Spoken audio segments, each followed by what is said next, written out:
And we're not at the end yet, but we're getting close to it. The last speaker now, Ghislaine Maxwell, founder of the TerraMar project. Please.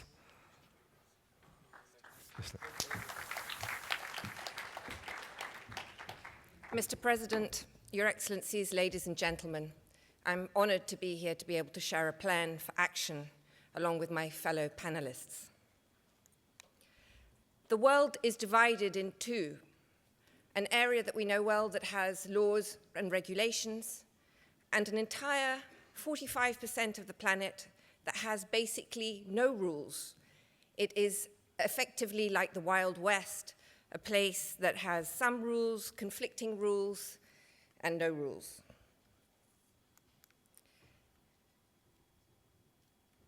What is important about the ocean? Why are we even here? Why do we care?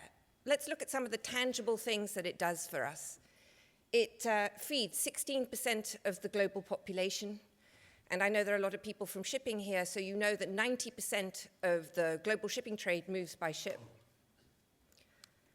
Let's look at some of the intangible things it does for us. Without the ocean, our days would be boiling hot and our nights would be freezing. The ocean regulates our climate. It's vital. Without it, it creates 98% of our rainfall, and over 50% of the oxygen we breathe comes from the ocean.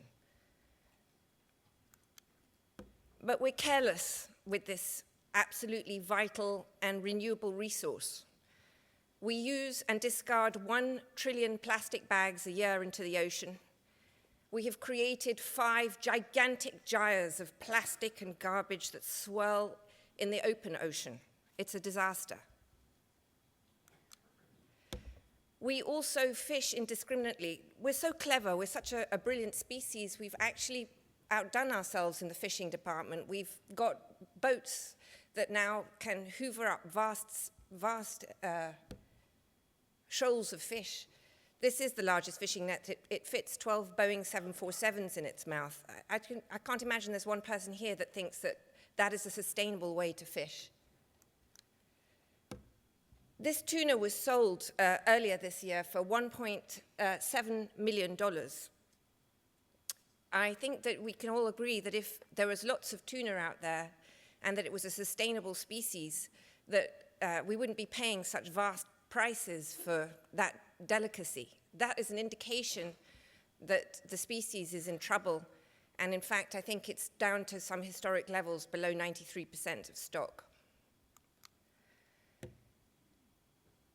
We don't know very much about the ocean, actually, it turns out. Less than about 1% of it has been explored, and we don't really know all the impacts that we're having. And wherever you stand on the climate debate, the issue isn't there. The signs are not encouraging, as we know.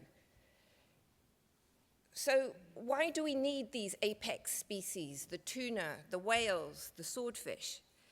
It's because my good friend Enrique Sala, who's done tremendous amounts of work on what the last remaining pristine reefs look like, he can definitively tell you that when you have healthy species of population, large apex predators, very healthy large corals, the ocean is resilient to some of the things that we are doing to it.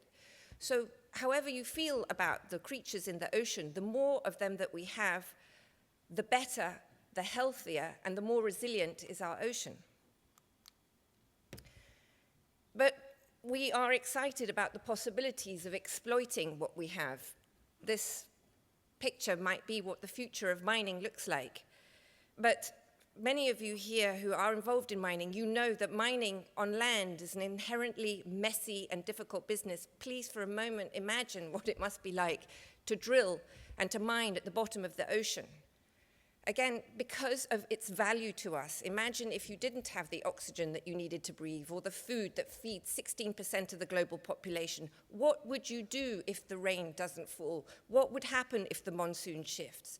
The ocean is integral, essential, and absolutely vital for all of these things, and therefore requires each and every one of us in this room to be careful about what we do, to think, and think before we act. This is a photograph of 10,000 walruses. They are what I call climate refugees. They normally hide under the ice, but there's no ice where they are to hide, so they're all clumped onto this little glob of the speck of land. This is just one of the results of the work that we've been so good at doing, taking out all the fish and CO2 in the atmosphere. So let's talk about a solution, because, God, we can't talk about the problems forever. The Millennium Development Goals, the guiding principle of the United Nations that were set in the year 2000, are expiring, and they are going to be replaced by the Sustainable Development Goals. Bill Gates described the Millennium Development Goals as a phenomenal thing just last week at the Clinton Global Initiative, where I stood up and made an announcement that we are trying to get the ocean to become part of the Sustainable Development Goals. Now, whatever you think about the United Nations, a Sustainable Development Goal would have an absolutely electrifying effect for all of us in this room. The Millennium Development Goals were highly effective in global poverty, HIV, and malaria, and I believe that an ocean sustainable development goal would have a similar and brilliant effect, fostering unprecedented global cooperation between the public and private sector. It would unleash billions of dollars towards some of the problems that we have, and money is definitely part of the root of the problem that we are facing within the ocean. And not only that, but it would be able to support some of the most brilliant initiatives, many of you who are here have these great ideas but need funding, you need firepower, and you need government structure. The Sustainable Development Goals are being voted on in September 2014, and currently they are not part of the United Nations agenda. So I made a commitment at the Clinton Global Initiative in partnership with Ambassador Beck, who is the first appointed United Nations ambassador to the oceans and the sea, Amir Dossal from the Global Forum Partnership, and an academic, to say that we are going to work towards getting a sustainable ocean development goal. But I would like to ask all of you a question right now. Who loves the ocean in this room? Can you please raise your hands if you do? Okay, this is a very good sign. Makes the job a lot easier when you love what you want to protect. So the Sustainable Development Goal has 4 prongs. Ambassador Beck, who's working the United Nations ambassadors. Amir Dossal, who is working the partnerships between foundations and public and private sector. Michael Dorsey, who's looking at the academics and the math behind this, because I believe it's absolutely essential that economic values, you need to have economic values. There's no question we need to eat and make money and do these things, but I believe we can and have a sustainable ocean and a sustainable Arctic and make money.